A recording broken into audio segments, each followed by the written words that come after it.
If you want your resume to stand out in Canada, you'll need to know the basics of a Canadian resume format because it's pretty different from the resumes you may use in other countries. I'm going to share with you how to make a Canadian style resume and go over some useful tips to ensure you stand out in the crowd. So without further ado, let's get started. The first step is to pick a Canadian resume format, and there are three well-known types of resume formats in Canada: chronological, functional, and combination resume. So here is an example of a chronological resume which focuses on your work experience. If you have a few years of work experience, you may use this resume format to highlight your expertise. This is an example of a functional resume which focuses on your skills. This type of resume is excellent if you have just a little or zero work experience, and since the focus is on your skills, you should showcase your work experience after your skills. Finally, here is an example of a combination resume which is a mixture of both resumes. This format is ideal if you're new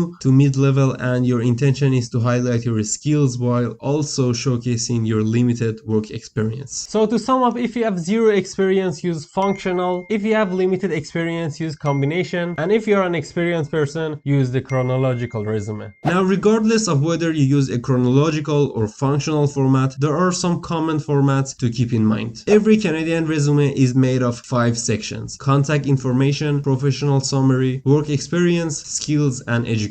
In the contact information, you should include your name, Canadian phone number, and a professional email such as yourname@gmail.com. It's good to have your LinkedIn profile URL as well. Make sure to remove any photos from your resume because a Canadian style resume doesn't include your photo. Now, under the contact information, we have our professional summary. This is usually 3 to 5 sentences highlighting your achievements and main skills related directly to the job. After reading your professional summary, a hiring manager has a better understanding of who you are and what skills you have. Next, you should include your work experience, beginning with your most current position. When listing out your work history for each job, include your job title, company's name, location, and dates of employment. Now, for each job, briefly describe your duties and achievements. Under the skills, you should list all the skill sets you have related to this position. Detailing specific skill sets is very important, especially if you have little experience. Try to provide specific examples of your achievements. For example, if you increased sales in your department by 22% with your customer service or communication skills, highlight this accomplishment in this section. Now, the last section of a Canadian formatted resume is education. Although the headline title is education, this section also includes any training, courses, or seminars relevant to the position. When writing the education section, include your degree, educational institution, and your graduating year. If you are currently studying, you can also include this and state that it is in progress. Start with the program of your most recent graduation and list the ones to follow in order similar to your work experience. Also include any academic awards or certificates in this section. Alright, now that you know how to write a Canadian style resume, let's get into the more advanced stuff. I'm going to share with you 9 tips to take your resume to the next level. The first tip is to not overshare your personal information. At this point, the only personal information the employer needs is your name and how they can contact you. They don't need to know what country you are from, or your race, your religion, marital status, or your sexual orientation, or mailing address, or anything about your family. In fact, if a hiring manager asks these questions in an interview, it might be illegal under the Canada's human rights laws. Also, your resume is not the place to disclose your SIN number. Employees don't need your SIN number until you're already hired for the job. Your SIN card is a sensitive document and you should only share it when it is legally required. Again, all you need to mention in your resume is your basic information like your name, phone number, and email address. Tip number 2 is to use keywords because many companies use automated software for the initial resume reviews. This software looks for specific keywords related to the job posting. Adding these keywords can help your resume pass the first initial resume screening. Make sure to focus on words that the employer uses in this job posting about specific skills, characteristics, or knowledge, and include these in your professional summary, work experience, and relevant skills section. The third tip is to include a cover letter. A resume offers a glimpse into your professional and academic experience. On the other hand, the cover letter acts as an introduction to express your interest in that position and what makes you the best fit for the job.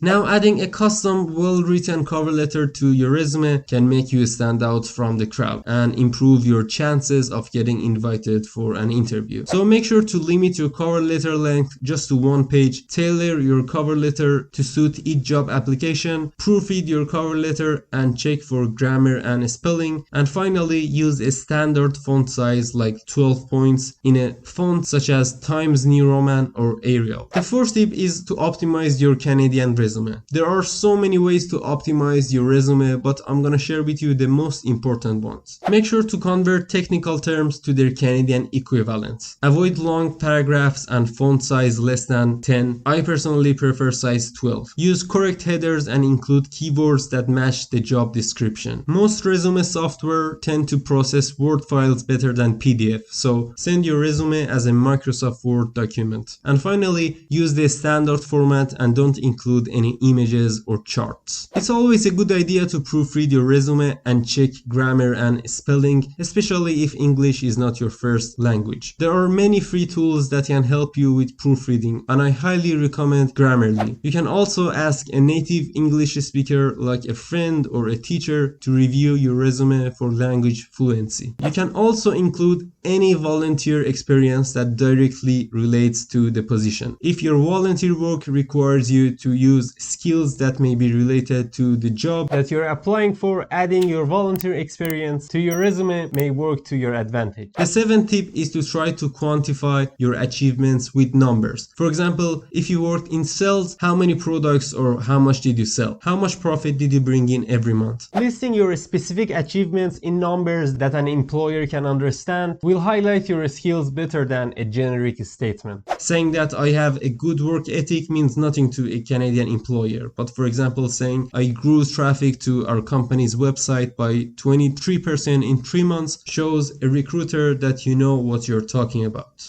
Tip number 8, to don't include references, because if your employer wants references, they will ask for them. A good practice is to ensure your reference knows that you are naming them and giving out their contact information. Talking to your reference beforehand helps you to understand if this person is really going to give you a glowing review or not. Alright, this is the bonus tip and I just saw it on TikTok yesterday, but I had to share it with you. Did you know you can add all of the keywords at the end of your resume? Simply type in all of the keywords, even if there are hundreds or even thousands of reviews, and reduce the size to 1 point, change the color to white, and just like that you can increase your chances to pass the initial software job screening review and get invited for an interview. Alright, now that you know how to make a Canadian style resume, but you're just halfway, now you should go ahead and watch this video next and learn how to find and get a Canadian job. Thanks for watching and see you in the next video. Cheers.